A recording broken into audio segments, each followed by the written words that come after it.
Hey everyone, are you looking for fantasy football advice? Are you needing that extra advice to make fantasy playoffs? Are you wondering who you should pick up off the waiver wire? Or maybe you just can't decide who to start and sit this week? Well, stay tuned because we got all the information you need to dominate your league.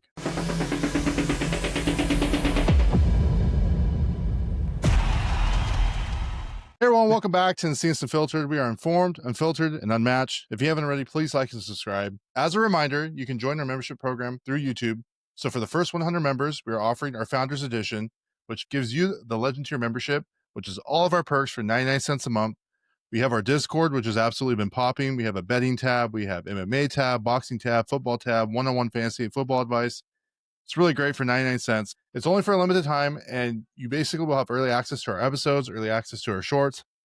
And like I said, that Discord's really, really important, and it's really a great investment for 99 cents, especially if you're on the cusp of trying to make playoffs. We still do have our holiday merch order. We have not put it out yet, so if you are interested in holiday merch, let us know, and we will get you on that list. If you're interested in getting some merch, you can see all the merch on our merch website. You can check the link in the bio, and it's there under literally it'll say merch, and you can see all the different designs and shirts that we have.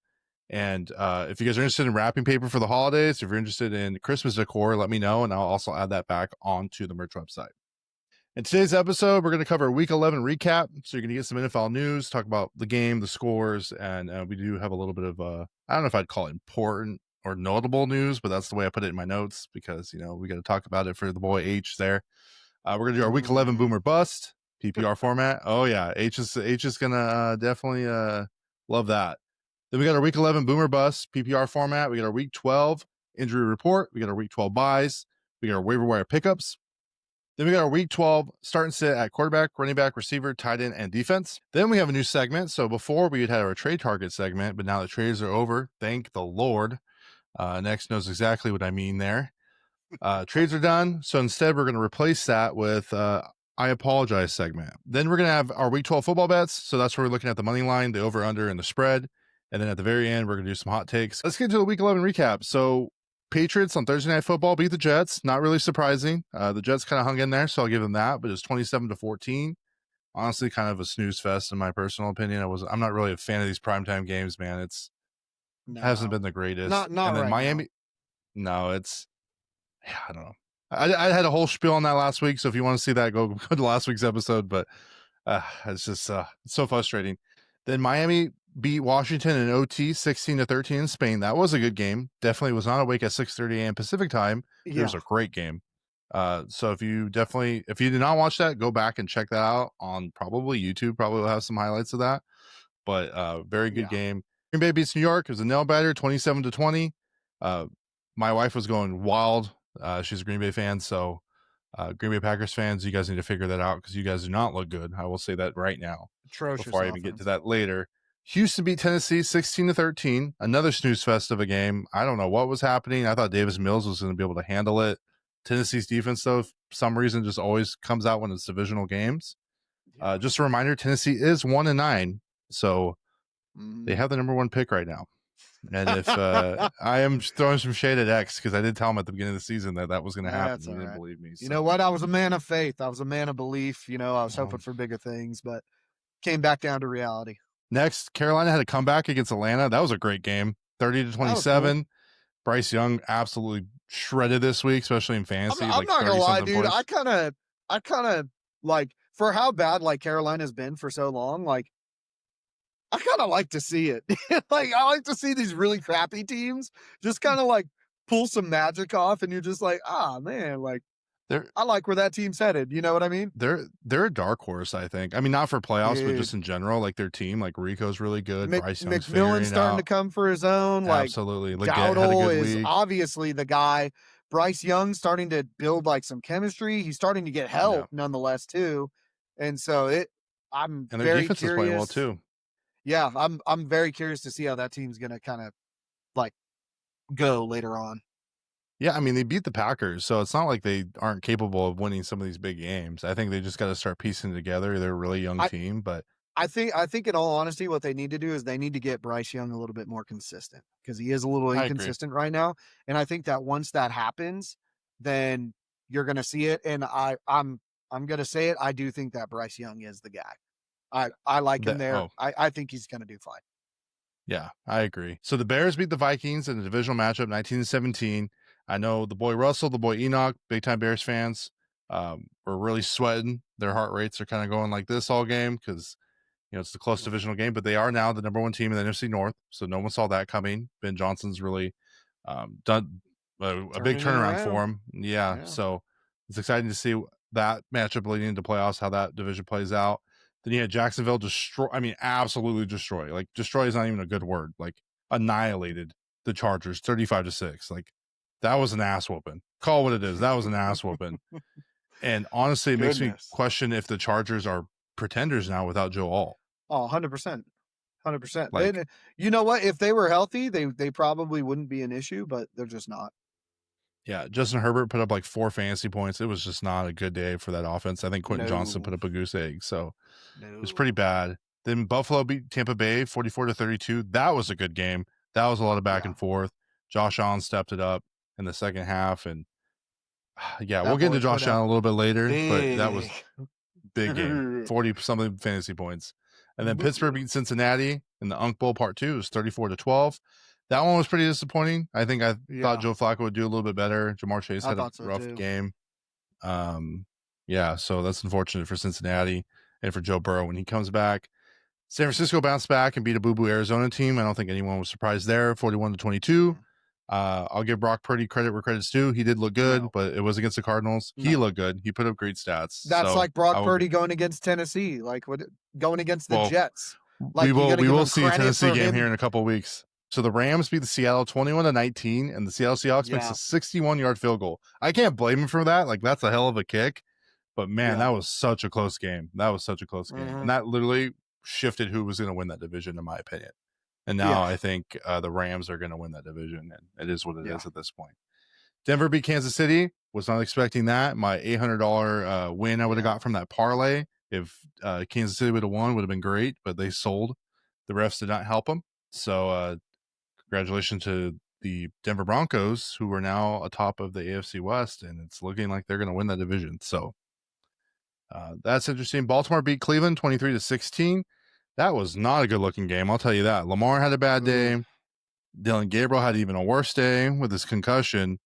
But I think Shedeur Sanders had the worst day, and we'll talk about him a little bit later. But my boy went 4 for 16, 47 yards with an interception. And don't worry, at the very end of this, if you want to go to the hot take section, you can go to that timestamp and click it. I have plenty to say this week. And I think next week H is going to come on.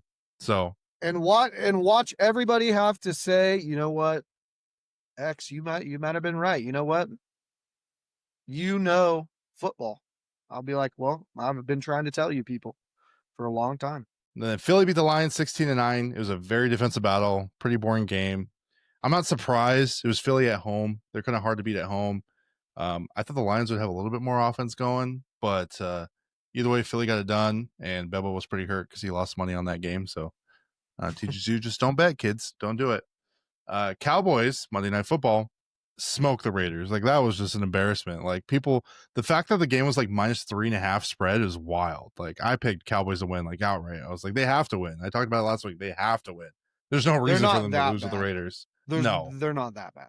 They upgraded with Quinnen Williams. Like they looked pretty good. I wouldn't say playoff caliber because the record is just so bad. It's a shot in the dark at this point, but they looked a lot better. And I think next year they have a legitimate chance as long as everyone's healthy.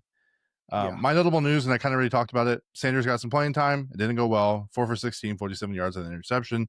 So, and like I am going to talk about it later in our hot take section. That's going to be the very last thing I talk about. So, but that is notable. He finally got the start, and he absolutely shit the bed. So, that's all I'll say for that. All right. Next, we got our Week 11 Boom or Bust, and we're looking at PPR format. First, we got QB Boom. Josh Allen, 44.68 points. Bryce Young, 31.82 points. Dak Prescott at 24.32 points. And Jacoby Brissett, 23.88 points. If you didn't know, Jacoby Brissett just made the NFL record for the most passing attempts in the game. So, if you don't know, now you know. Bust. You ready for this? Justin Herbert, 4.34 points. Lamar Jackson, 6.72 points. J.J. McCarthy, not really a surprise. He's not that good. Minnesota figured it out. 8 points. Sam Darnold, 4 interceptions, 8.26 points. Boom! Running back. Christian McCaffrey, 35.1 points. Sean Tucker, that's a big surprise, 34 points. Tampa Bay's third guy on the list. Travion Henderson, 32.3 points. I think he's a must start now every week. I don't even think he should be even on any list at this point. Bijan Robinson, 30.3 points.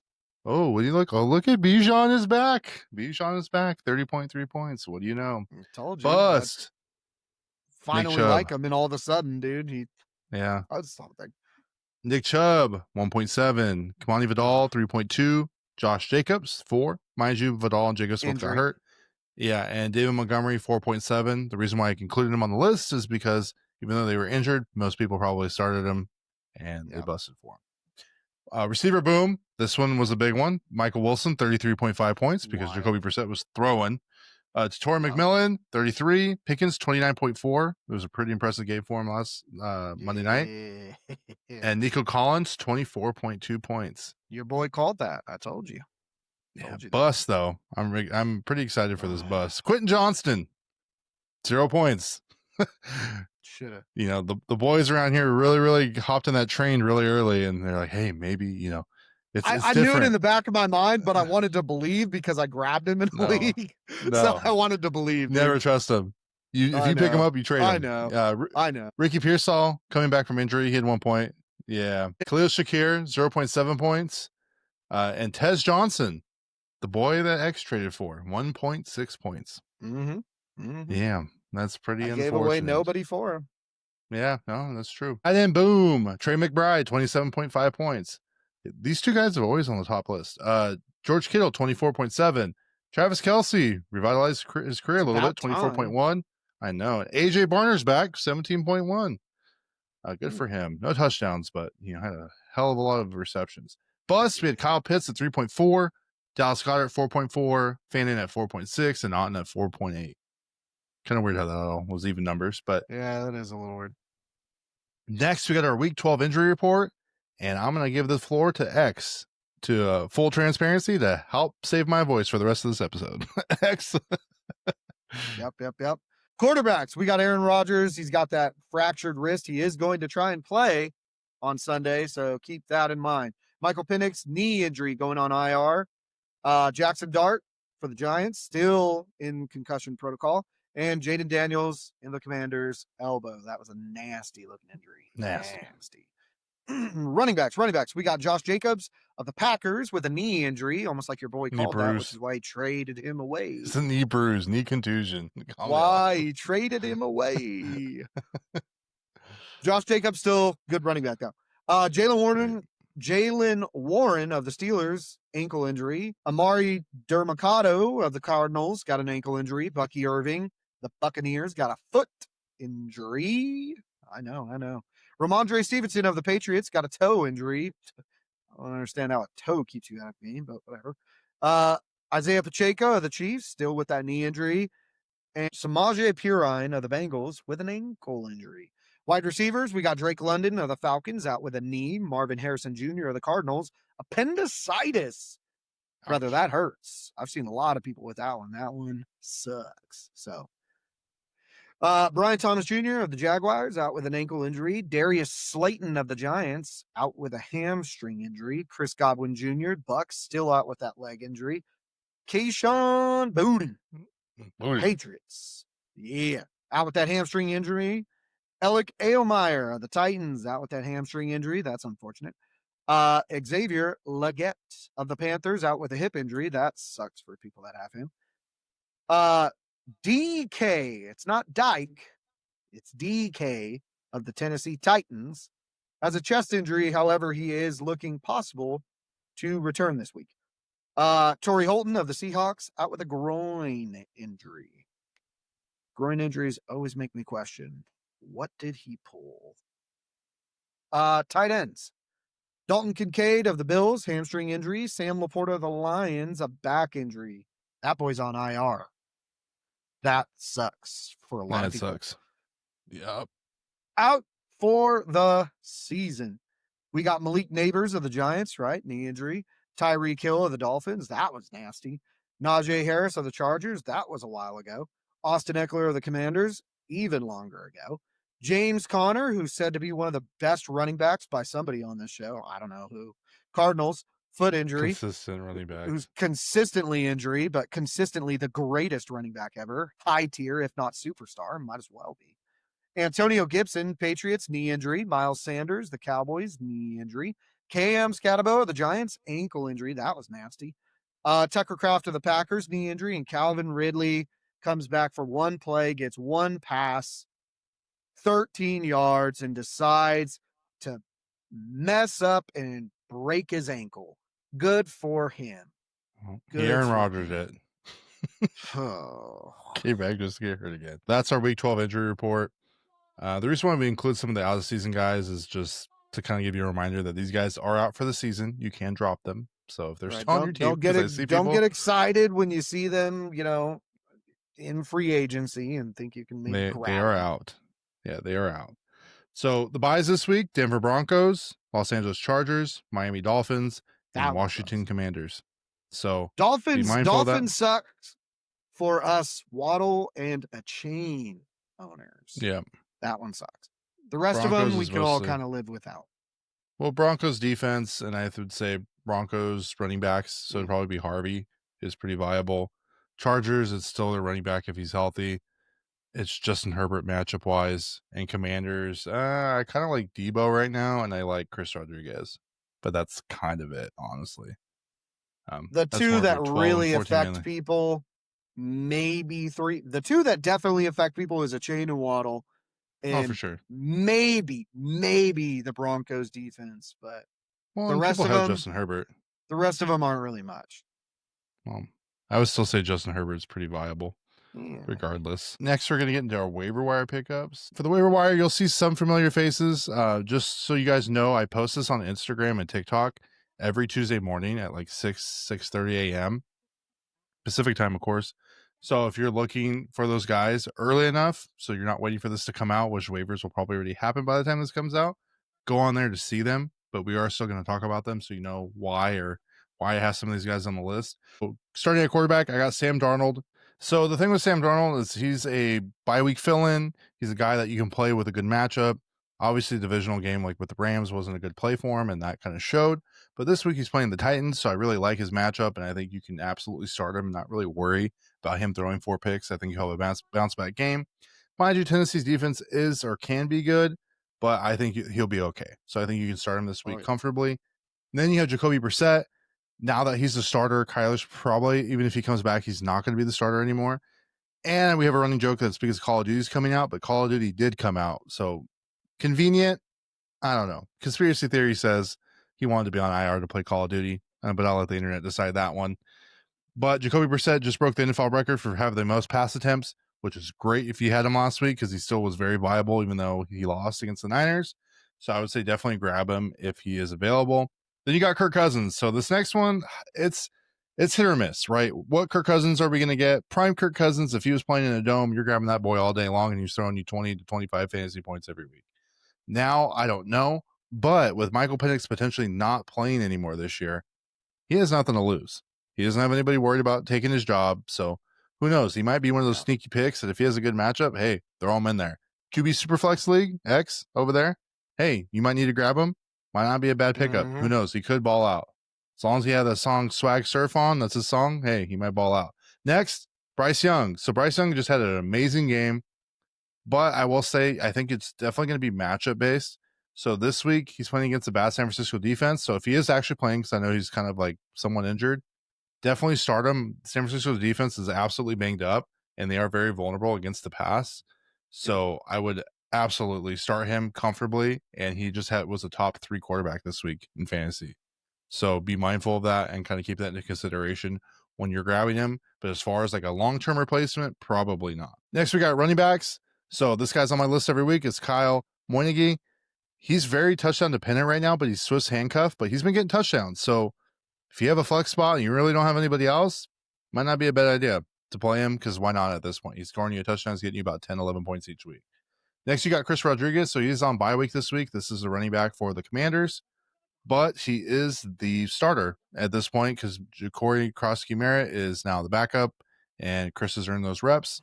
So, and in your deeper leagues, he might be a good add considering running backs are pretty thin, I think, right now, if I would When I was looking, it's pretty thin, pretty sparse to get a good running back. So consider him. Next is Emmanuel Wilson. He's a starter if Josh Jacobs is out for an extended period.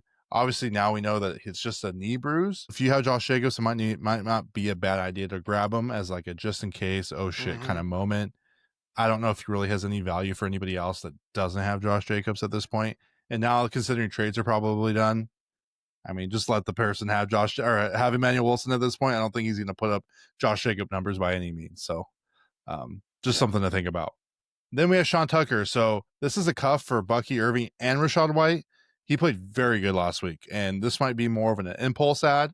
But if you're in those deep 14-man, 16-man leagues that are out there, and you need a running back, and hey, I mean, he might not be a bad shot, I guess, as like a flex or something.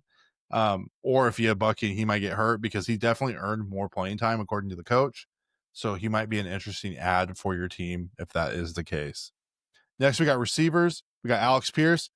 X loves Alex Pierce. X, you want to talk to him about Alex Pierce and how much you love him? Alex Pierce is a slot guy who, for some reason, is ending up becoming a favorite target of Daniel Jones.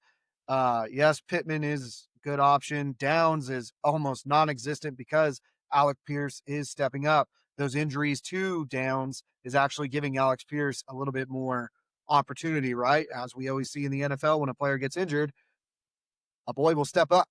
So Alec Pierce is a solid pickup, should be number one on this list that you should be trying to pick up, to be honest, at a wide receiver position. So I like where you got it placed. I've ran him probably 2 weeks now, and he's been solid. He's been able to do what I need to in that flex spot. Yeah, Alex Pierce for sure is an ad. I know he's been picked up in a lot of leagues, and there are some leagues that don't have him. So if that's your league, I would consider getting him unless you're like in an 8-man league or a 10. 10 is viable, but in the 8-man league, you probably wouldn't pick him up just because there's probably better options with not as many teams. Believe it or not, everyone has a superstar team in 8-man leagues. All right, next we got Michael Wilson. He had the best week last week, 15 receptions for 185 yards, no touchdowns. That's wild. But he started as the number one guy because Marvin Harrison was out with appendicitis. But I don't know if Marvin's playing. From what I remember or recall, he is. So kind of be mindful of that. But he might not be a bad option based on matchup. And just because, honestly, he got a lot of work and showed that he can be really good. So if you need that guy maybe to help you in the playoffs, grab him and stash him and see what happens. Next, we got Matt Collins. He is the receiver for New England. I've noticed over the last couple of weeks, he's starting to get a higher snap share, and his repertoire with Drake May is becoming a lot better. So because of that might be somebody to watch out for, especially with Keyshawn Boutte being out. This might be the guy that's stepping up, and if he is going to be consistent, New England has a very good schedule down the stretch. So he might be another one of those stash guys that you want on your team. Last for receiver, I got Jaden Higgins. He's a rookie for Houston, very tall receiver. And he had 5 catches on 7 targets for 42 yards and a touchdown. So yeah, Davis Mills is the quarterback for now, and CJ is going to come back, and Nico is still the number one guy. But if you're in some of those deeper leagues, Jaden Higgins might not be a bad pickup, especially if you do have Nico Collins. And if Nico Collins goes out, he's going to be replaceable with Jaden Higgins, and Higgins has proven that when Nico Collins isn't there, that he's doing pretty well. So just consider that. It ends. Let's go through this really quickly. We got Mark Andrews. I kind of talk about him the same week. A lot of these guys are always on here. Yeah, he's back. Lamar's back. It's just these two guys are 2 peas in the pods with a lot of chemistry and a lot of playing time together. Just makes a lot of sense. Dalton Schultz, he's a reliable guy for Davis Mills, and I believe Davis Mills is playing this Thursday night. So CJ is out, so Dalton should have another great game. AJ Barner's back on the list. Sam Darnold's throwing back to him. I mean, especially in those tough games, he's going to throw to him. He's going to look for his safety net. So he might not be a bad guy. He might not be an every week big time player, but he's put up enough high points during the fantasy football season that I think I would like to pick him up and play him if there is a favorable matchup. And then you got Theo Johnson. Dart should be back this week. So because Dart's going to be back, that is one of Dart's favorite red zone targets. So I would definitely consider picking him up and playing him comfortably because he will score touchdowns. Last, we got defense, and I mean, this is pretty straightforward. I don't know there's really a lot to talk about, but you got Seattle at Tennessee. Love that matchup. You got Baltimore versus New York Jets. Another great matchup, even though Baltimore's defense isn't the greatest. Then you got Detroit versus the Giants. Yeah, the Giants might be a little better with Jackson Dart, but Detroit's defense has been pretty solid this year, so I feel comfortable with that. And then you got New England at Cincinnati. Cincinnati did not look good last week with Joe Flacco under center, and New England has been very good, especially their defense with Rabel being there. So I think you could be very confident in starting him this week. All right, next we got our start sits at each position. So first we got our quarterbacks. This week I like Jared Goff versus New York Giants, and I got Brock Purdy versus Carolina. Jared Goff, he didn't really have a good week last week, but I think with the New York defense, even though it's halfway decent, I just think that offense is very explosive. He should have a very good game and put up a lot of fantasy points, throw a lot of touchdowns. And then Brock Purdy versus Carolina. Brock Purdy came back last week, had a good game. Obviously, it was against Arizona, so kind of take that with a grain of salt. But Carolina's defense is hit or miss. Their team is hit or miss. And I don't know. I'm not a really big Brock Purdy guy, but I think he will do fine. And I think the Niners offense is starting to click. Their biggest question mark is their defense. So I really like that matchup for them. Sitting. These are going to be some hot take sits. Let me just preface this because I know some people are like, you're going to sit that guy? Just just hear me out before I get into it. All right. Sitting, you're going to sit Dak Prescott versus Philly. Why? Well, Dak Prescott, last time he played Philly, which was this year, he only put up 7 fantasy points, and he really struggles against really, really good defenses. And I would argue that Philly has a really good defense this year. So it's a divisional matchup. I don't really like it. And with a Philadelphia win, they actually win the division. So they're going to be trying. So, and then actually they're going to try to knock out the Dallas from the playoff contention too. And then you're going to sit Patrick Mahomes versus Indianapolis. So yes, Patrick Mahomes has been very good the last couple of weeks, maybe not so. But this is just too grimy of a matchup for me to feel confident in starting him, that if you have another guy that might have a better matchup, I think you go ahead and play him. The Colts defense is very good. Couldn't explain it to you, but they're very good. Well, now they have Sauce, but before Sauce, they were very good. So I think he's going to have a tough matchup, and I really don't like it for him. So I would kind of stay away if you can. X, who's starting at quarterback this week? Starting at quarterback, I got Drake May going against Cincinnati. Cincinnati's defense, their line is good, but the rest is crap. So Drake May should have a field day. This will actually be something, maybe a little bit later we'll talk about, is about New England. And we'll go into I got a little hot take for that one. Just sort of a question, but also a little hot take on that.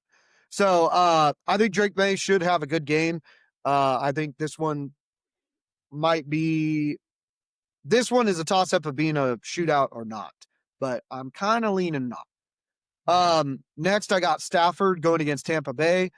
Tampa Bay's defense is not good. Their offense is good enough to keep them in games, but their defense is not good enough to win them games. So Stafford should have a field day. The Rams are really high-powered, and they're running really good. If they can stay healthy, they are going to make a strong playoff push. Sitting, you're going to sit Flacco against New England. New England has a very good defensive line that gets a lot of pressure, and Joe Flacco is too old to be scrambling, so he will just majority of the time step up in the pocket, and if that front pocket is already collapsed, he's just going to go down. He's not going to scramble. He's going to do exactly what Aaron Rodgers does. He's going to do what all the great pocket quarterback passers do, and just go to the ground. And so I think New England's going to get a lot of pressure, and I'm not expecting much out of him. Next, Tyrod Taylor going against Baltimore. Baltimore is a Swiss cheese defense, but Tyrod Taylor is not the answer to the Jets' woes. The Jets are still the Jets. They're still crap. It's not going to change just because they changed their quarterback. And nonetheless, too, their top weapon in the wide receiver position of Garrett Wilson is on IR. So there's nobody for him to throw it to. So it's going to be a rough game for him. Don't buy into the whole quarterback switching. Yep, I agree with that. Next, we got our running backs. So starting running back this week, I'm starting Derrick Henry versus the Jets. Jets traded away everybody. Got a bunch of picks. I'll give them that. Hell of a trade, but their team is abysmal at this point. He should have a really good matchup. I anticipate him scoring a couple touchdowns this week. And I like Travis Etienne at Arizona. Arizona's defense is not good. Their offense is chucking the ball, doing what they can, playing from behind. But Travis should have a lot of opportunities. He played very well last week against the Chargers. I anticipate him having another great week. So if you're one of those guys that grabbed him really late in the draft at the beginning of the season, hey, good for you. Start him comfortably. All right. Keep rocking with it. Sitting. Like I said, these sits are going to be pretty hot this week. All right. They're going to be hot. You're sitting Ashton Jeanty. You're sitting Ashton Jenney versus Cleveland. I know you like that, but a lot of people drafted Ashton Jenney pretty high, Raiders fans especially, and they're still going to play him. I told them, they were idiots. Yeah, well, Gentry got shut down last night against the Cowboys of all teams. I mean, obviously they have Quentin Williams now, so I'll give them that. They've improved. Their defense has improved. But Cleveland is probably the best defense, in my opinion, in football. Doesn't really make sense that their offense is so bad, but their defense is great. Myles Garrett's, one of a kind, and just it's not going to be a good day for Ashton Jenney and Bucky Irving. So that's another guy I'm sitting against the Rams. I think he should be back. My only concerns are availability, like how much he's going to play, if he's going to be on the snap share, snap count. We don't really know his role fully. If he's going to be like, if he's going to play with no restrictions. If he is playing with no restrictions, I still don't like it because it's a bad matchup against the Rams. Go ahead and look at that Seattle game and I'll kind of tell you all you need to know. The Rams do have a pretty good defense as well. But just with him coming back from injury, usually players don't do that good. So kind of be cognizant of that and just be aware of that if you happen to trade for Bucky at the trade deadline or you've been holding on to him. So, X, who's starting at running back this week? Starting at running back, I'm starting Breece Hall against Baltimore. Just as you're starting Derrick Henry, I'm going to start Breece Hall. I think this is going to be a run fest type of game. Baltimore's offense has been a little wonky lately, and New York Jets don't really have any weapons besides Breece Hall. So you need to use the weapon you have. A lot of screens, a lot of runs, and hopefully that Baltimore defense, you can hit all the holes in it. Next, probably the last time we're going to put him in there is the boy Henderson going against Cincinnati. Henderson's been on a roll lately. Vrabel has been sticking with him. I'm not 100% if Ramondre is going to come back yet. I've heard one way or another. But if he is, I don't expect him to really be sharing too many snaps. So you can probably feel confident in starting Henderson for the rest of the time so far. Sitting, you're going to sit all of Houston's running backs going against Buffalo. Houston's running backfield is just weird. You think it's March, you think it's this, you think it's that. They don't utilize them the way that they would if they had Joe Mixon actually playing. It's too rough right now. It's too late in the season to be taking it up to Chance, to taking it up to these weird committee backfields. And Buffalo is going to score really quick, really fast to where running backs are going to be pretty much useless at this point because they're going to be so far down that they can't really run the ball. You're also going to sit Javonte Williams against Philadelphia. Philadelphia has an amazing defensive line. The Cowboys have a good offensive line, but I don't see many holes really opening up for Javonte to really do what he normally does. If he does succeed, I think it's going to be out of the passing game. It's not going to be so much out of the run game. Yeah, I think those are fair for sure. Next, we got receivers. Starting at receiver, I got T. Higgins versus New England this week. Yeah, New England's a good defense, but Jamar Chase is suspended for a game for spitting. So because of that, T is the next guy in line. He's a starter. He's going to be getting all the targets. Could mean he gets doubled. I don't know. But I know Andre, I don't know how to say his last name, is going to step up as the number 2 now. He was their slot guy. So that might be another guy to kind of consider picking up. But T. Higgins should have a good matchup. He should get a lot of targets. And that offense is for sure going to be throwing. I will say that. And next, you're going to start Jameson Williams versus New York Giants. Jameson Williams is turning it around. I will give it to him. He's had like back-to-back, 18 plus fantasy point games at this point. And yeah, he's normally a hit or miss guy, but he is. But I think, Jared Goff's really just getting in the ball. So I really like that for him, and I think he's a must start. Obviously, along with Amon-Ra, but I think that's a given at this point. You always start that boy. So this week you are sitting Michael Pittman against Kansas City. So Michael Pittman is the guy there. I just really don't like the matchup. That Denver and Kansas City game was pretty grimy. The Kansas City still has a good defense. Their offense is hit or miss sometimes. But, what kind of Daniel Jones are we going to get in this game? I don't know. I think that's the biggest question. And kind of the game, this is actually the game we've been talking about all season is, can the Colts beat the Kansas City Chiefs? And that's where you're going to truly see where they're at and how good they can be. So I think it's going to be a grimy game, lots of field goals. I just don't trust it. I don't trust the offense this week, or not necessarily the offense. I trust Jonathan Taylor. I don't trust anybody else, for clarification. Then you're going to sit George Pickens versus Philly. okay, this is hot. He's had really good games. I understand. CD might get doubled. I understand. Philly's D is good. They are good. They shut down the Lions. They shut down Amon-Ra. Like, they did good. I don't trust it. That is a trap. It's divisional. They know what they're going to do. That's fair. I just, when I'm saying you're going to sit this guy, like, you probably are still going to start him. Just don't expect him to get above projection points. Because if his projection is high, it's not going to be that. I promise you. I'm not expecting him to have a 20-plus point game this week, is what I'm going to tell you. So just kind of keep that in mind when I'm talking about some of these sits. X, you got starting receiver this week. So starting at receiver, I got Jacoby Myers going against Arizona. Arizona's a terrible team. Jacksonville did a lot of good things last game, so I think they're starting to feel a little bit more confident in their offense and in their passing. Jacoby Myers kind of opens up a little bit more in the playbook, so I'm sure the offense coordinator was very happy to get him. And Arizona is still Arizona at the end of the day, no matter how good or how many records they're breaking. Next, you are going to start Zay Flowers against the New York Jets. I never thought I would say that because I don't like Zay Flowers whatsoever, but the Jets are the Jets. So I don't see any reason of why Zay Flowers won't get involved, at least enough to get you maybe 15 plus. So, and that's a good week. So I'm trusting Zay Flowers this week. If you got him and you're maybe a little bit questionable about who to put in that flex, I would consider Zay Flowers. Sitting AJ Brown against Dallas. I know that people, they saw his production last week. It was like, look at how many targets he got. Oh, he's having all these conversations with this and that, blah, blah, blah.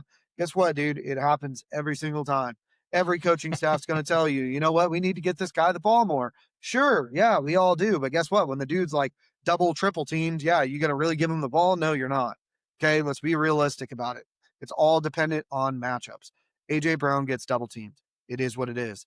Teams aren't afraid of Saquon right now because Philadelphia is not using him in the capacity that they should be. So AJ Brown for the rest of the season, don't care what he does every single week. Don't get fooled. He is falling into the Quinton Johnston category right now. So do not trust him. He'll even tell you himself. He did it on a live stream. Drop him. Okay. Next, you're going to be sitting Nico Collins against Buffalo. Nico Collins had a good week because he went against a crappy team. Buffalo, their defense is a little suspect, but I don't trust Mills to be able to do what needs to be done to get past this Buffalo team.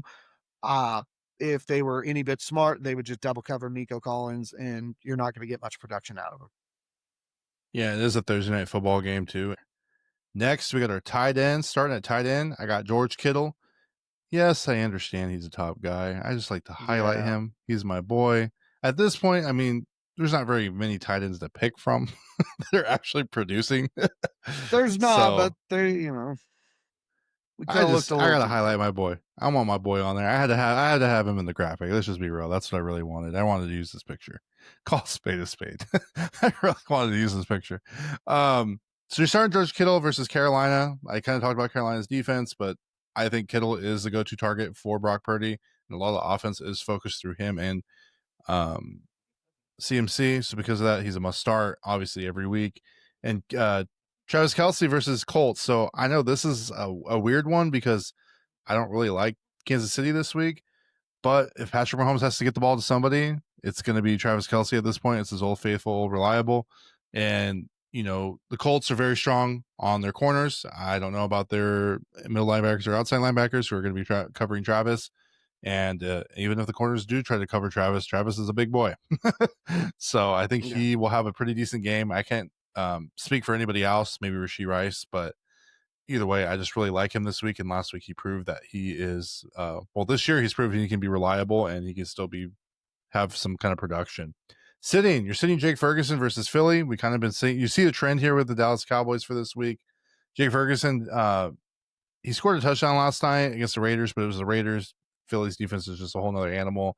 And I think they're going to have a game plan around him and shut him down. So you're going to sit Juwan Johnson versus Atlanta. I like Juwan Johnson. I like him for the rest of the season. Shuck gives him a lot more potential to boom. But I just think with the divisional game, Atlanta's defense is pretty decent. I just don't like it. I think there could be a lot of red flags kind of going when I saw that matchup, and I was like, maybe I'll go to somebody else because this guy's probably on the waiver. Quarterbacks do feel comfortable with their binky tight ends.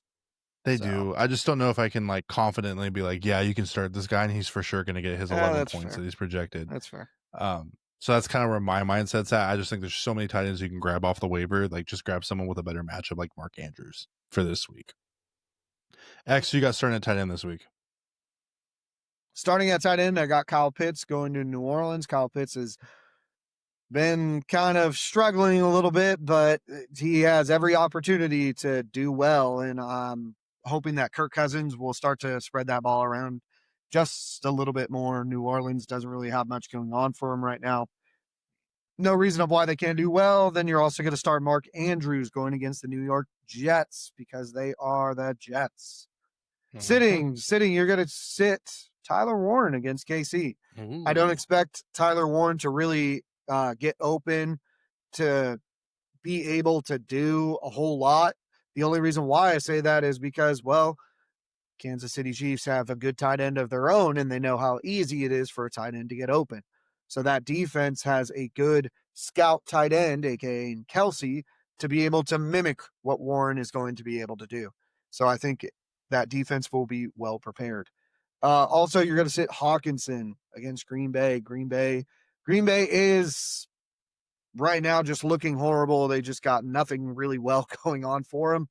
But I think that if the Vikings are going to do anything, they're going to find their production elsewhere. But they also have McCarthy as their quarterback. So, take that for what it is. Yeah, I would say the good thing, the one thing that Green Bay has going for them is their defense. Like I'll give them that. Like off the top, 100%. I think that's the number one thing that's going for them. So I definitely can see that. All right, starting defense, I got Baltimore versus New York Jets. We've been kind of beating the dead horse at this point. New York Jets are bad. Yeah. Maybe they could turn their 6 picks into something, but Baltimore should have a very easy game with Tyrod stepping in. And then I like Seattle this week against Tennessee. Cam Ward said it best. We're ass, right? And Seattle is a very good defense this year. I like to call them Baltimore West because that's where a lot of their players ended up going, and they've been doing very good. So if you can grab Seattle, I would definitely grab them and feel confident starting them against everybody except for the Rams probably is who they play against. So sitting, you're going to sit Indy at Kansas City. This is hot. I understand. They have sauce. There's a hype. Kansas City does weird things. They're playing at home, and you just don't know. You don't know what Andy Reid has up his sleeve, and if they're going to be freaking throwing for 350 yards and going you don't know what penalties the refs are going to call. Right. It's just, we don't know. There's too many question marks, and I don't like that matchup, so I would stay away from it. Then you're going to sit Carolina and San Francisco. I know most people aren't sitting or probably starting Carolina, but Carolina's been like a very sneaky good defense this year, and that's one of the most consistent things have been for them is their defense. They're playing against San Francisco. Brock Purdy looked good. The offense is starting to click. Like I said, the San Francisco's defense is more of the big suspect there. So I don't think you should start them this week. And if you have them, and just kind of wait for a better matchup. X, you starting at defense this week?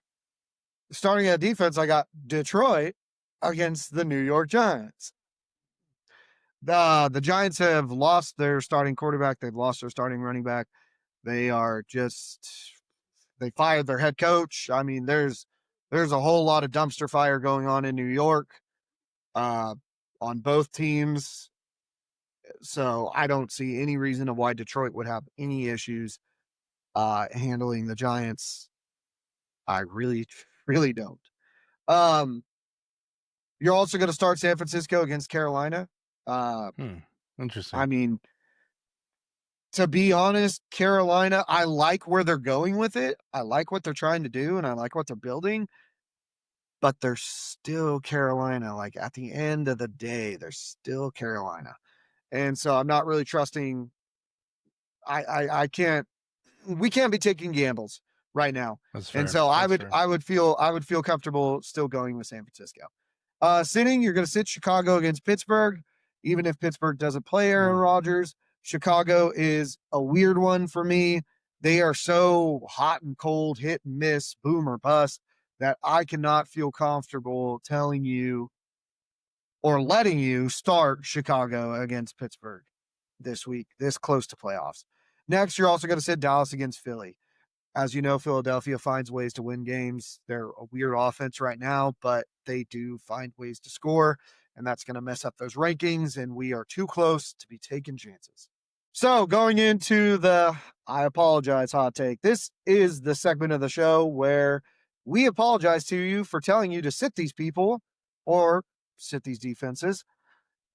And, well, they ended up producing. So now we just look like big dummies. So it happens, right? We That's have us. every reason. Yeah, we have every reason. We have every excuse to tell you why you shouldn't start these players. But for some reason, we upset the football gods and they decided to smite us with these takes. So it is what it is. So starting it off, I apologize for telling you to sit Deebo Samuel, who got a nice 20 points. There was every reason not to start him, but it is what it is. Deebo Samuel did good work, got a lot of production, did everything he needed to do.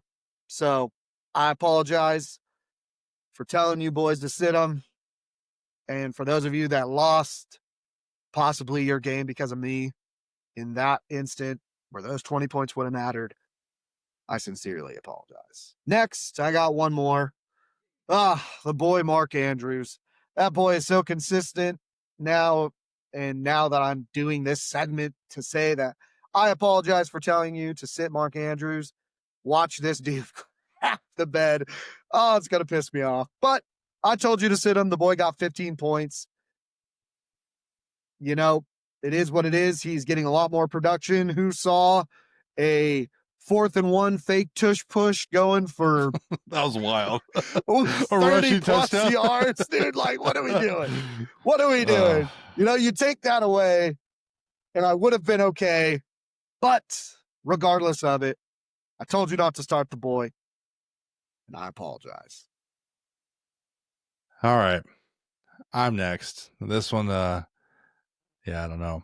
This one is, I never like to admit when I'm wrong. So I'd like to apologize for absolutely fucking nothing. The double champ does what the fuck he wants. No, okay. Fucking no, dummy. I want to take this time. I want to take this time to apologize. I told you guys to sit the Denver defense. They put up 8 points. I know that's not a whole lot of points, but defenses can get you negative points. So they probably would have been a pretty viable starter this week. So that's on me. I own up to that. But I know my boy Conor McGregor would not. So that's all I have to say about that. So we got our week 12 football bets. We're looking at money line, over, under, and spread. First game of the week, we got Buffalo Bills favored by 4.5 points versus Houston. The total is 43.5 points. Ooh, man, I don't know. So I was watching this thing today. I'm going to give people background information. They said the Buffalo Bills play very good at home, like very, very good. But then they lose to shitty teams away. So because of that, I still think the Bills win. I think it's going to be close. I don't like the 4.5. I would rather do the money line. The total, I'm going to go under because I don't know if I could trust Davis Mills because he's for sure the starter this week. Yeah. I'm going to take plus money, and that doesn't sound smart, but I'm doing it just because of that statistic that they're not playing good away right now.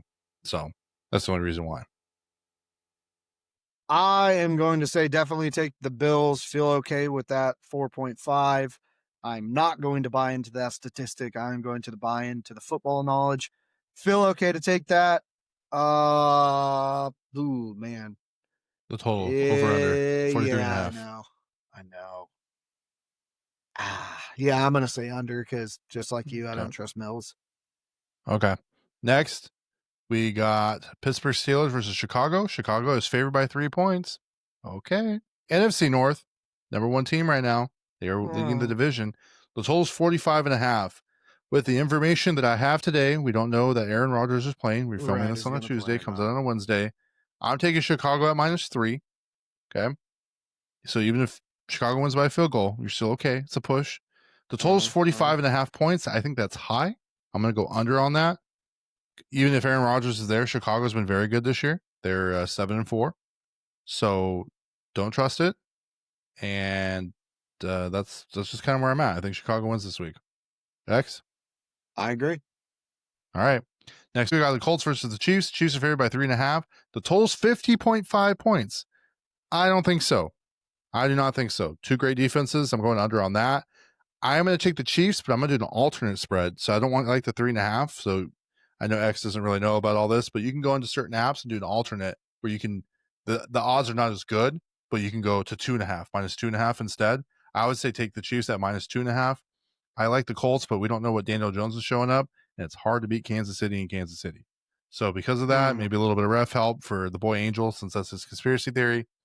I think I like the Chiefs in this matchup. X? I'm going to go with the Chiefs as well. I'm going to go under. Okay.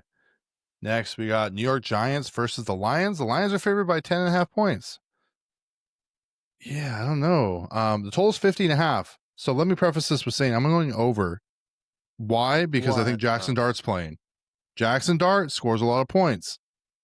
He scores a lot of touchdowns. They told him not to run the ball no more. That boy's running the ball. That's just him and Cam Scatterbo. That's the thing they do. They don't listen. They lead with their head. I think it's going to be a high-scoring game, believe it or not. I don't like the 10.5 spread, even though it's in Detroit. I just think New York gets weird where they can make it close. They made it close with Jameis Winston, so I don't see why they wouldn't make it close with Jackson Dart, who is the better quarterback right now. So because of that, I'm taking the plus 10.5 on that. I think for sure Detroit wins, but I think that spread's too high, but I like over on the total. X? I agree, actually. Okay. Next, we got Minnesota versus Green Bay. Green Bay is favored by minus 6.5. That's a trap.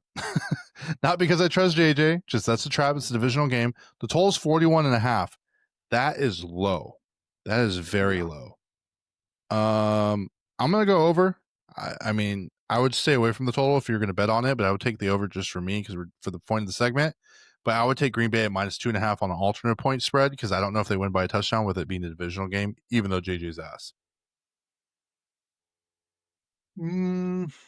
I would actually. I'm okay with the 6.5. Honestly, taking Really? Green Bay on that. I think they do win by over a touchdown. Hmm. I'm gonna say under. I don't think this. I don't think this gets past the teens in points. Wow. If we're gonna see anything, we're gonna see one touchdown out of Green Bay and then kicks all day. Well, my biggest thing is if Josh Jacobs doesn't play, then it's going to be a lot closer than we think. So yeah, that sets up a lot of their stuff. All right. Next game, we got New England. They're favored by 7.5 points versus the Bengals. The total's 50.5. For the sake of argument, just because I'm going to speak this into existence. I hope it goes over. So I'm going to say over because I think I would like to see Joe Flacco bust out the dust or shake off the dust one more time and have a game. New England by 7.5. I would say, honestly, I'd probably take this point spread, the alternate at 0.6 or minus 6.5, I should say, just in case they win by a touchdown and nothing more. I don't like those 8 points. I feel like it's a little weird and it can be very trap like, but for sure, I like New England in this game to win regardless. X? I agree. All right. Next, we got the Jets versus the Ravens. The Ravens are favored by 14 points. That is a lot. The total's 44.5. Way too much. Yeah, the total's 44.5. I don't trust it because I don't know how much the Jets are going to score. And I don't think Baltimore puts up 40 by themselves. So because of that, I'm going under on the total. And I'm going to take plus 14 on the Ravens because, I mean, even though Cleveland has a good defense, they didn't do so hot against them and Lamar didn't look good. He might still be playing injured. I don't know the case. I just think plus 14 or the minus 14 it's high. It's high. I would take plus money on that and probably feel a little bit comfortable doing that. So X. I agree. All right. Next we got Seattle versus Tennessee. Seattle's favored by 13. Total's 40.5. That's probably fair. I don't know. The total's 40.5. I'm going to go under just because I don't know if I could trust Tennessee, and Seattle can be shaky sometimes. But if and it is in Tennessee, if Tennessee's defense shows up, I'm taking the plus 13, man. I think I have to. I just don't like when it gets really, really high like that because they always say any Right. given Sunday. We've seen weirder things. I personally don't like it. So I'd probably take the plus 13 on that one if you absolutely had to bet. X? We're definitely going to take Seattle. Yeah. I'm not going to take the 13. I'm actually going to go over. Okay. No, that's fair. Next, Take we that got wild Jacksonville. Huh? What's that? Oh, I said I was just going to take that wild take right there that I actually Oh, goes that's fine. over. No, that's fine. Next, we got Jacksonville favored by 2.5 versus Arizona. The total is 48.5. I don't know. Honestly, give me the over because I think both of these teams can No. score. Yes, bro. Jacksonville just put up 30-something points against the Chargers. Arizona's going to score points. They're going to throw. They're going to score points. It doesn't matter. Yeah. So I like Jacksonville at minus 2.5. I'm going to go over on the total, but I think Jacksonville will definitely win this game. I agree, but I'm definitely going under. All right. Next game, we got the boo-boo game of the year here. Here we go. We got Cleveland Browns versus Las Vegas Raiders. The Raiders are favored by 3. The total's 37.5. So listen. Listen here, okay? I'm going under, okay? I think that's a given. I think everyone's going to go under on this one. Yeah. I'm taking Cleveland at plus 3. I'm taking Cleveland at plus 3. I think Shedeur comes out. I don't think he does good. No. Let's just be real. I don't think he does well. Let's calm down now. I like Judkins. Okay. I think Cleveland's defense is very good. They'll probably score a defensive touchdown. That'd be a good bet to place. I feel pretty confident in that. Maybe a pick 6. I like Judkins. Raiders defense is really, really bad. So I think the run game will be very prominent in this for Cleveland. And I think they can get the dub and for sure beat the Raiders. X? I agree with the Browns, and I agree with the under. Yeah. Okay. So yeah, we're good. Okay. All right. Next game, we got Philly versus Dallas. Let me move that up real quick. Okay. Next game, we got Philly versus Dallas. Philly's favored by 4.5, and they are playing in Dallas. So that, be mindful of that. The total's 50.5 points. That is way too damn high. I do not trust that with a divisional game where Philly is holding people down to like nothing. So I'm taking the under on that. I think that's free all day. Philly at 4.5. I don't know. I'm going to take Philly at minus 2.5 on an alternate. I think that's better just because these divisional games can get really weird. I think Philly will win though. There's no reason for the Cowboys or for Philly to lose this game. It's for sure their game to lose, but Dallas plays very good at home. So those are just things to be mindful of. X? Yeah. I agree. Okay. Next, we got Atlanta versus New Orleans Saints.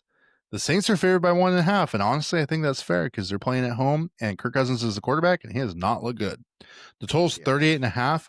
I'm going under on that because it doesn't look good, and I will take the Saints at minus 1.5. I think they can win this game. X? I agree. All right. Next, we got Tampa Bay versus Los Angeles Rams. The Rams are favored by 6.5 points. Ooh, I don't know, man. I don't know. The total's 49.5, though. I'm gonna go over only because of Baker Mayfield. Usually with anybody against the Rams, I take the under, but Baker's gonna throw, and they're gonna score some points. So, I do think the Rams win. I will preface that.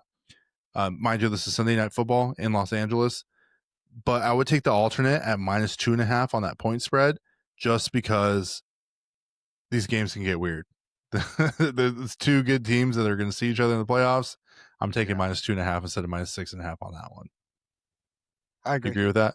Okay. Yep. Monday Night Football, we got Carolina versus San Francisco, or Santa Clara technically, but San Francisco is favored by 6.5 points. Monday Night Football, I like it. I think I like the minus 6.5.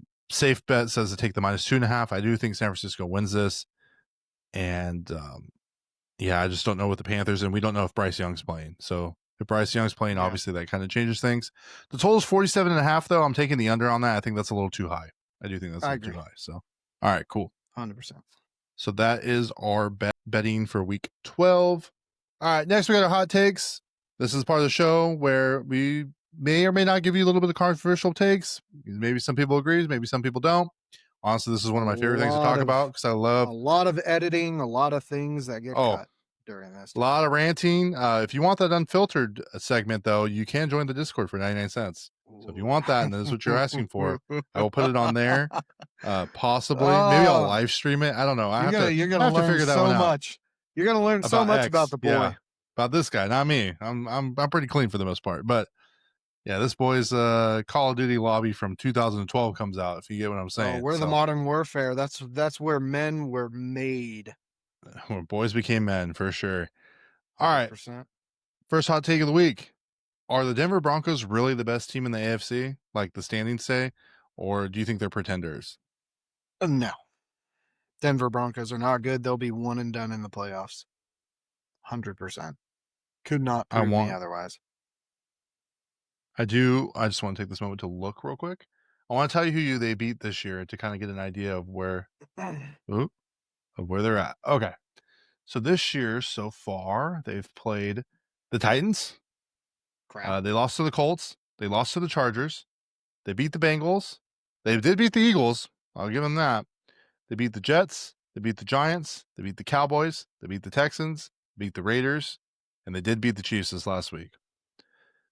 So they do have some big wins against the Eagles and against the Cowboys, I guess, kind of, sort of.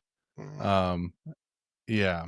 But for the most part, they're not really playing the biggest teams right now. So their record is definitely inflated. So I do agree with your take there on that. Yeah. I think if they play a good 7th ranked team, like if the Chiefs sneak in, or if the Chargers, I don't know, the Chargers might be a weird one. If they get that first round bye, though, like they're chilling until they play in the divisional game. But I for sure agree. I think they are pretenders, and I do not like them in the playoffs. I think I like the Patriots over them, but I don't like the Patriots either. But we'll talk about that more in a little bit.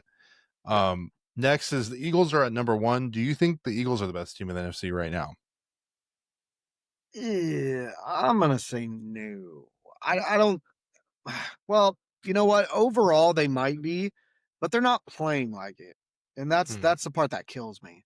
Because I feel like they have the team to do it, but I just feel like they're not. They're just not playing like they should be.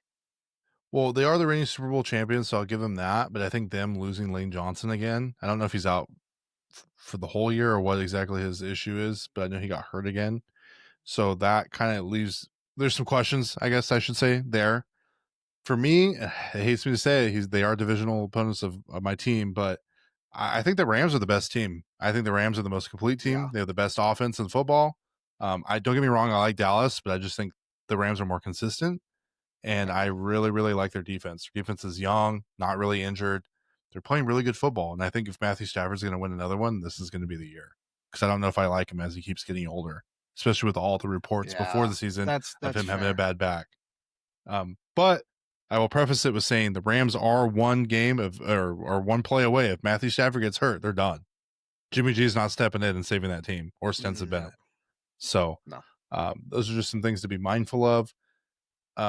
So this next part, I actually wanted to ask you what 7 teams you thought were going to be in the playoffs. But before we get into that, I actually have a little graphic here that I pulled up because there's been a lot of debate at work and just with, the boy H and some of the people that I talk to every day, because they're like, well, who's going to be where and who's going to start? So not who start, but who's going to be who's going to sneak in. So right now we'll start with the AFC. So you can see them on the left side here. The probability is pretty low for the Texans. The Chiefs have a 51% chance and the Ravens have a 77. I can't tell you what let me zoom out a little bit. I don't know what the metrics are for it. So, here, sorry, hold on. I think your layout is being weird. Okay. So I don't know the metrics for it, but the probabilities the NFL kind of just does it like this. So with the AFC specifically, who do you think are the 7 teams that not necessarily in order, but who do you think are the 7 teams that make the playoffs? Cool. So I'm gonna say the Chiefs because they do it every time. Interesting. Colts for sure. Bills for sure. So that's what? That's 1, 2, 3. I'll go the Patriots. I'll go Mind you, the Broncos are 9-2, so I think the Broncos are making. Yeah, the Broncos. It's like are probably a 98%, lot, too. 96%. I just Yeah. didn't want to really. It's just facts at this point. I know. And then I'd probably go the Steelers. Okay, As much so as you I got hate to say you it. got Broncos, Patriots, Colts, Steelers, I got Bills, 6. So Chiefs, and that then you got last bit- Chargers or Jaguars Yeah. or Ravens, or Chargers. Technically, you got Chargers, Yeah, Jaguars, Chargers. or Ravens. Chargers You think they make it probably, yeah. over the Yeah. Ravens? Yeah. Oh wow! So In I my got opinion. Broncos, Patriots, Colts. I like Steelers. I don't know if they win the division, but I think they can sneak in. Bills, Yeah. Ravens, Ooh. and my toss-up is going to be between the Chargers and the Chiefs. That's where I'm at for the AFC. It's been a lot of discussion. There's been a lot of discussion going on at work. The only reason why I'm not sure about the Chargers is because once Joe Alt went down, Justin Herbert got hurt last week. He's going to play, but he didn't look good, man. Like, he's not getting the protection he needed. Kamani Vidal got hurt. Quentin Johnston's putting up goose eggs. It's just, I agree. I have a big question mark with them, and I don't know, even if they do make it, I don't think they'll make it far, but I don't trust the Jaguars or the Chargers to make it that last slot. So that's kind of where my concern is. And just for reference for people, I think the Bengals are like 3-7 right now. So even though Joe Burrow's going to come back, I am interested to see what's going to happen there, because if they have no shot, why even bring him back and let him play at this point? Might as well let Joe Flacco finish the season and get a better draft pick, in my opinion. So next we're going to go to the NFC. I'll actually go ahead and go first, just, because we're switching. Yeah. I like the Eagles. I like the Rams. I like the Bears. I think Bears win that division at this point. They're 7-3. Yeah. I think the Bucks win that division. I think the Seahawks are going to be there. I think the Niners are going to be there. They have a really easy schedule. Not that they're going to be good in the playoffs. And I think the Lions take the last spot. I think if the Packers don't figure it out on offense, they're going to fall out of the playoff race. My wife is going to be so pissed. I am so sorry if you're listening to this, but that is my honest thoughts at this point. So, yeah. X, what do you think? I'm going to say Eagles, Rams, Bears. Yeah, probably the Bucks. I would go Seahawks. I like how Sam Darnold's playing. Yeah, I would go Lions and then Niners. Yeah. Yeah, I think unfortunately that the Packers are going to be the odd man out of it, because I think the only other team that has a real shot is Lions or Panthers. Panthers are like at 21%, and then you start getting into like Cowboys at 7, Vikings at 5, Cardinals at 1. You're starting to get like less than 1 at that point. So yeah, I just wanted to get a fun little show, kind of do an illustration and see what people's thoughts are. And if you want, comment down in our video and let us know what you think, because your thoughts can be very different than ours. I think for the most part, the first 2 teams on each side are pretty locked. But other than that, I mean, it could be hit or miss. So kind of interested in what you guys think. Yeah. I ask you this all the time, and I'm going to ask you again. Who is the worst team in the NFC and who's the worst team in the AFC? And I'll let you go first this time. Worst team in the AFC has to be the Titans. They've only baby, love to hear it. They only won 1 game, so it is what it is, dude. They're the first overall pick right now. Back to back, baby. Back to back. Fuck it, boys. Fuck it. At this point, dude, we'll probably stay there for the next 15 years, and I've already accepted that. And I'm okay with it. I hope Amy Strunk steps down from being the owner. No. All I could say is she steps down. So NFC is probably, I'm going to say they really shouldn't be. And I don't think, but just with how the situation's turning out, I'm going to say the Giants. Just really? with all the injuries that they have and everything that's kind of happening to them, I don't see. That's the thing I think I don't agree with. Titans for sure. Titans are ass. Like Cam Ward said it best months at this point ago. It's been months. Yeah. I like the Giants. I think I like them when they're healthy. I think it's fine. I think Jackson Dart coming back is going to give them some little bit of revitalization. I think the Saints or the Commanders are probably the 2 right now. I would probably say Saints. I think Commanders can figure out once JD5 comes back. The Giants are going to be very good when everyone else comes back healthy. The Saints don't really have anything going for them. they don't really have a quarterback. Like they drafted a That's guy, why I but was saying the Giants are this season. yeah, but I think with Jackson Dart coming back, he can still win a game. You know, I don't know. I don't know if I can trust the Saints. I just think the Saints they don't really have a lot going for him. Alvin Kamara is aging. You can see it in his gameplay. Chris Olave is okay. I mean, he's doing better this year, but they just don't have a lot going for him right now. So that's for me who I think is the worst team currently, just in my eyes. Another one I got for you is: did Josh Allen just assert himself as a favorite for the NFL MVP award with that performance last week? No. In your opinion? Okay. No. I think best offensive player, yes. MVP is still Jonathan Taylor. Can't convince me otherwise. Well, okay. Don't get me wrong. I agree. I think it's going to go to a quarterback because it does all the time. Well, it's so a quarterback because of that, award. Yeah. Right. So at that point, I guess for me, and I'll kind of just speak for myself, is I think because of schedule, unfortunately, it's not fair to Drake May because I think Drake May is playing very well, but he didn't have a good week last week. And I think this just kind of shows you that Josh Allen is the MVP of his team because he is the team. And without him there, they would literally probably have one of the worst record. Well, not the worst record in the AFC because that's obviously going to go to the Titans, but they would have one of the worst records. So I agree. I think for me, that's why I think he is for now, unless he absolutely just shits the bed and kind of goes from there. The next one I got for you is: are the Bears the best NFC North team? In your opinion, not statistically, just in your opinion, based off current events. I not mean, standings, not anything like that. Just yeah. I'm gonna actually say yes in the sense that I think. Interesting. Yeah, I'm gonna actually say yes, just in the sense that I think that that they're starting to figure it out. I feel like Lane's starting to connect with Williams, having him kind of buy in to to what he's trying to do. And I think Williams is getting a little bit more confident in the pocket, starting to spread the ball around a little bit more. I mean, honestly, bro, they're just like little scrappers, and I'm kind of all for it.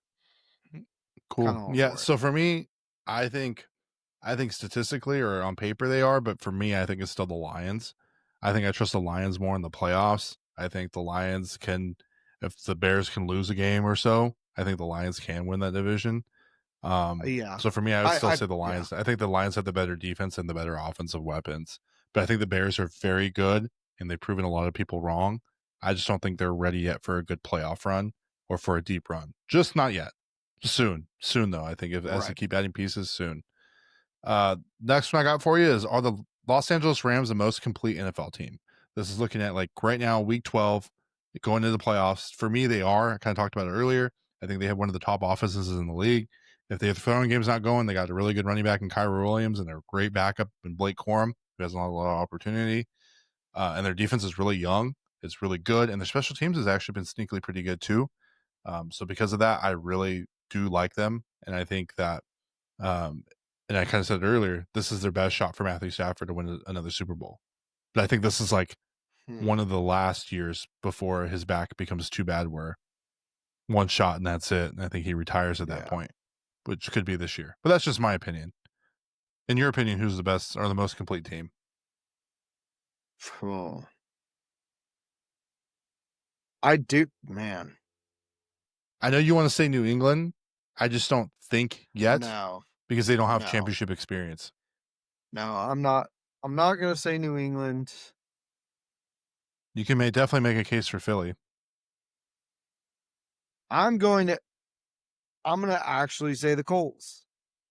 The reason why I think the Colts is because Daniel Jones found a system that works, and we all know what happens when quarterbacks find systems that they're good in. They excel. So Daniel Jones found that. You have right now the touchdown rushing, carry king in Jonathan Taylor. You have Michael Pittman, who is a good wide receiver when given the opportunity. You know, Downs, when he actually comes out to play, can play that number 2 spot, and Alec Pierce in that receiving role is just good. Colts defense, their D-line is stout.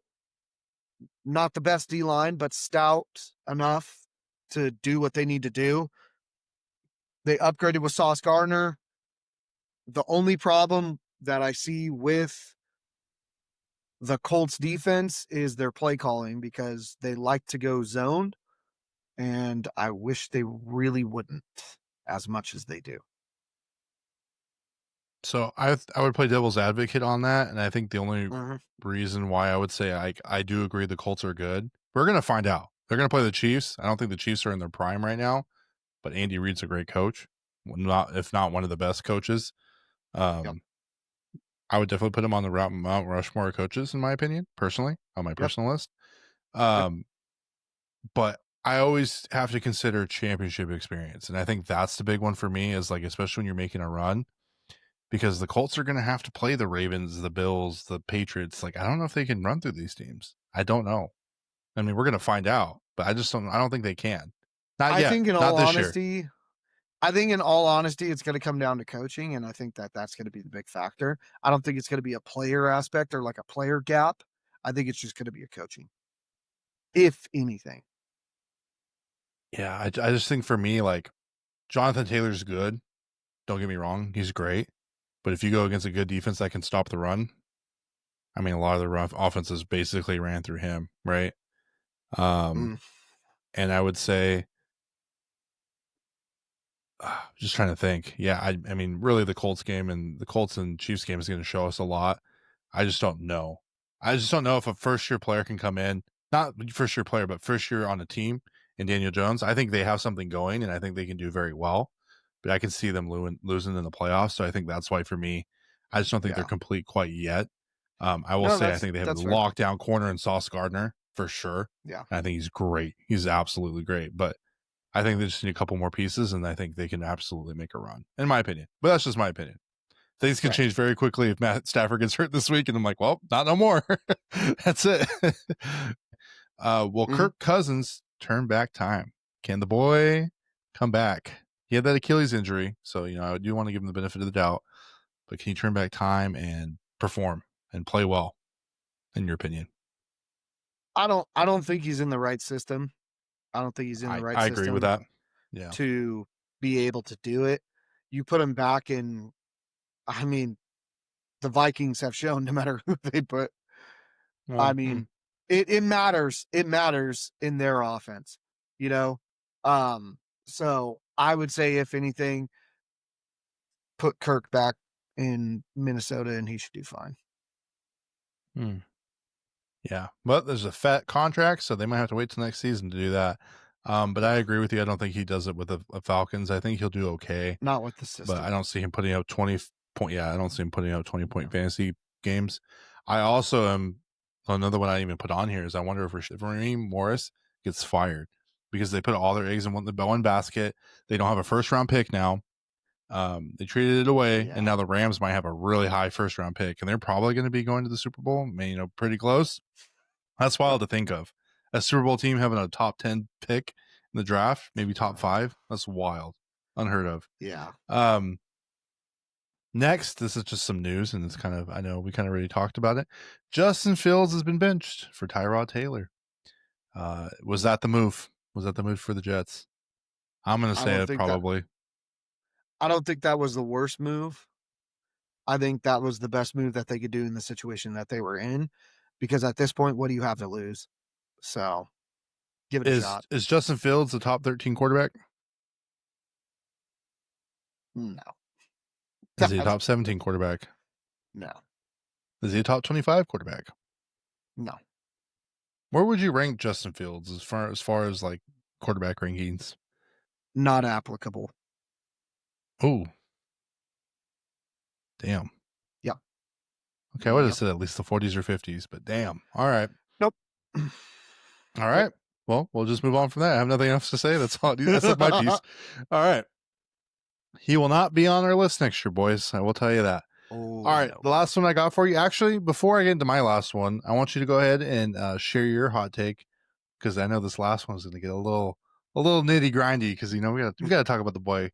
He likes to he's good for the content. So, X, go ahead and give us your hot take before we get into the last one. So, is the New England Patriots a pretender based upon their matchups? Let me give you my examples.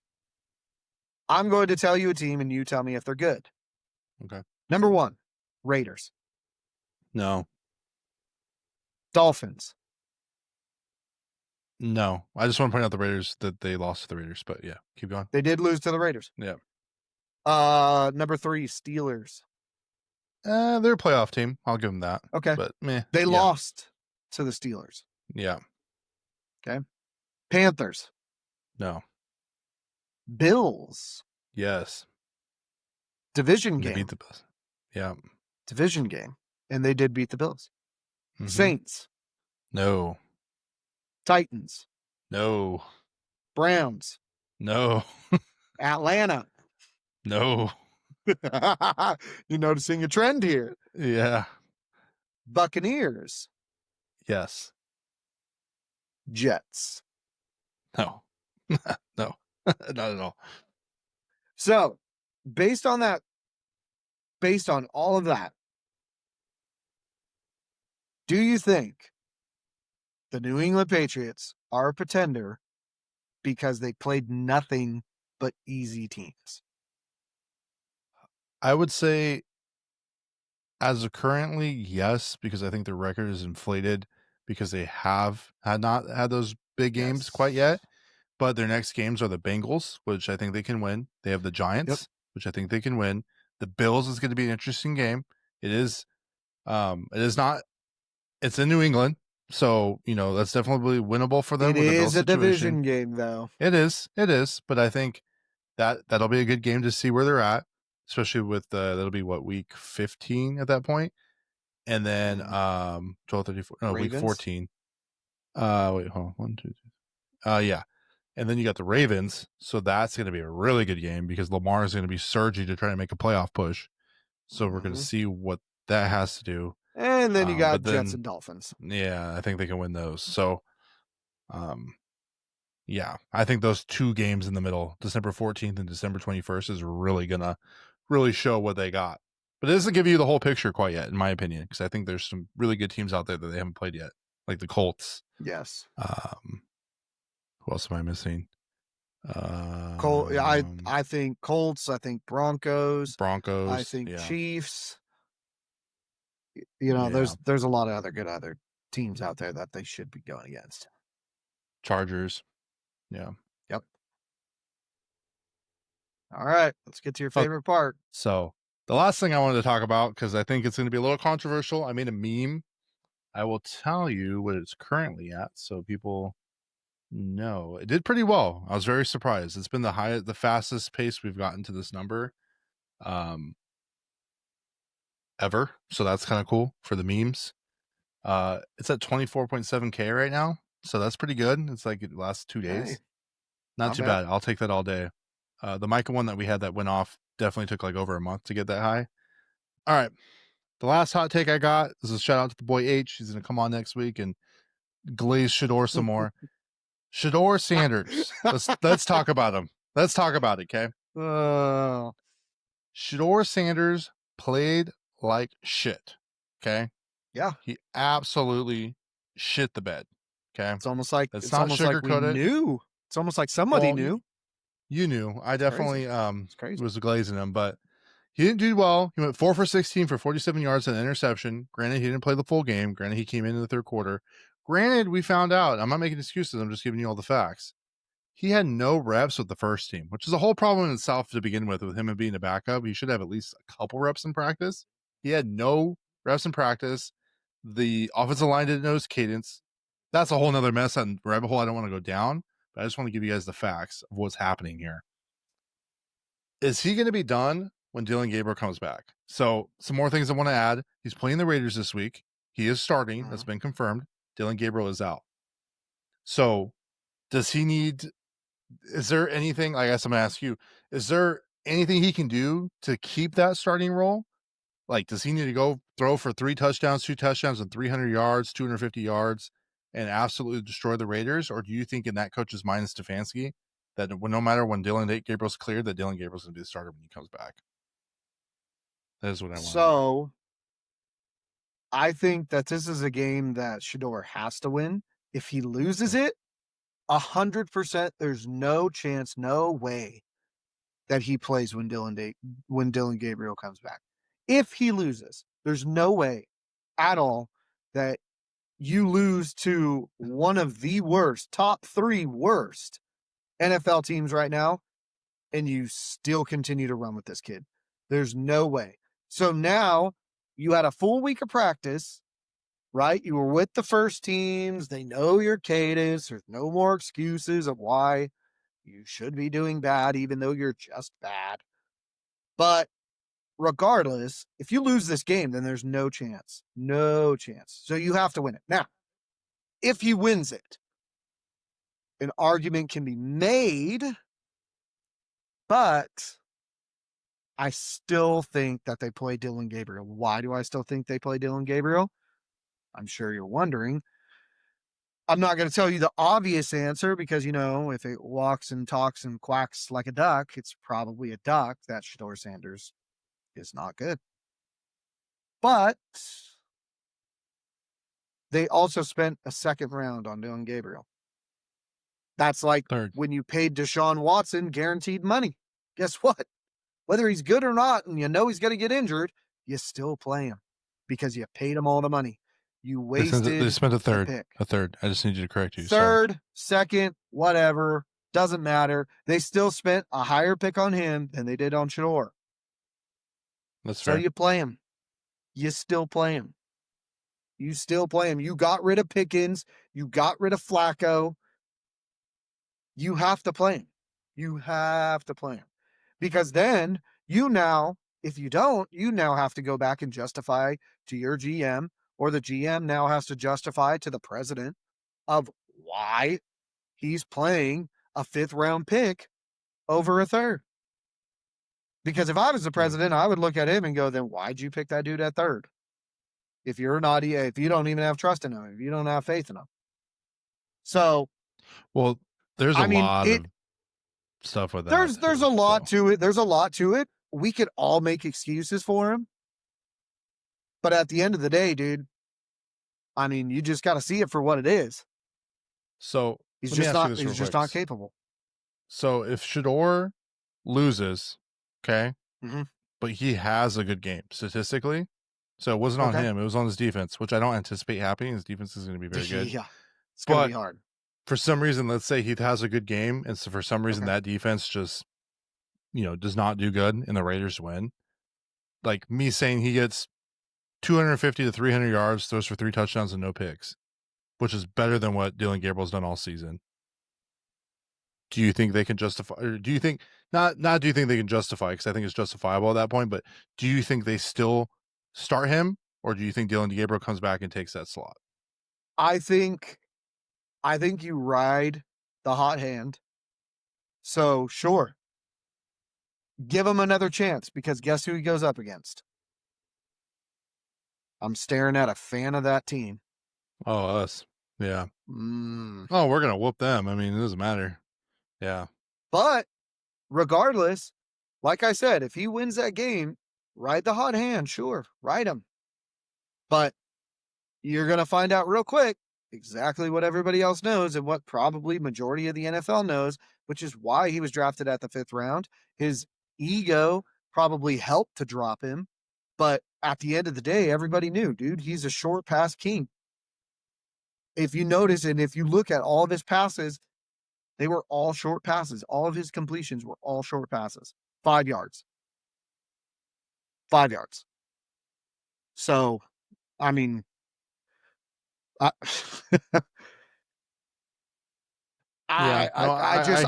want everybody to apologize to me. That's all I'm asking for, is when it happens, I want everybody to apologize. I want everybody to say, I'm not going to question you anymore. I'm not going to sit here and glaze him no more. And that's one of the things that I've said after I saw what he did. Yeah. I want to clear some things up. So the coach did not want him, from what it sounds like. It sounds like the GM Barry is the guy who wanted him. So the GM got him, but it's the coach's decision whether or not he's Yep. going to play him. So that's one. It seems like Stefanski doesn't really care for him, which might be his attitude. But there's a lot of things with that. I think if he would have went into the game against Baltimore and played lights out, I don't think we'd be having this conversation. But I think now, because he did so bad, I understand all the different excuses that are in place, but it has to be on him at the end of the day to perform, and he didn't perform. He had a completion percentage of 25%, which is worse than Dylan Gabriel's, and he only threw for 47 yards and an interception. So I think at this point, it might not matter. I think even if he goes out there and beats the Raiders, they might still play Dylan Gabriel, and it is what it is. I think either way, quarterbacks go to Cleveland to die, and it's not a good situation regardless. But I know that it's been a lot of the media. All the media's talked about it. Everyone's, I mean, he gets clicks, he gets press. He's very easy to talk about, and I mean, we're talking about him too. I'm sure as every other podcast is talking about him, and I don't know. I just wonder what happens if he does ball out.